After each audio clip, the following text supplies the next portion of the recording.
আবার একটা নতুন রেসিপি নিয়ে চলে এসেছি। এই ভেন্ডি মশলা, মধ্যে কালো জিরে সর্ষের তেল দিয়ে দিচ্ছি, দিয়ে কালো জিরে ফোড়ন দিয়েছি। আর এখানে পেঁয়াজ টমেটো ঘষা আছে। এখানে ভেন্ডি আগের থেকে নুন হলুদ দিয়ে ভেজে রেখেছি। আর এই রসুন বাটা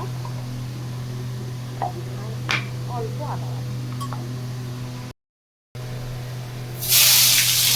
বাটা, পেঁয়াজের ঘষা দিয়ে দিলাম।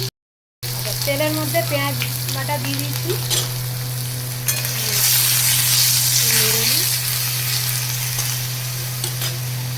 টমেটো দেবো, টমেটো ঘষা, টমেটো গ্রেট করে দিলে বেশ ভালো লাগে। হাতে করছি রসুন বাটা, দেবো আদা বাটা, মশলাটাকে একটু কষিয়ে দেবো। এরপরে দেবো ধনে গুঁড়ো, আর দেবো জিরে গুঁড়ো, জিরে গুঁড়ো আর হলুদ গুঁড়ো দিয়ে দিলাম। দিয়ে জল দিয়ে মিক্স করবো।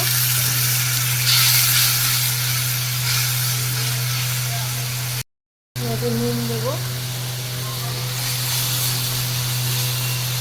এরপরে ভাজা ভেন্ডিগুলো দিয়ে দেবো। এরপরে ভাজা ভেন্ডিগুলো দিয়ে মিক্স করে দেবো। গরম মশলা দিয়ে দিলাম,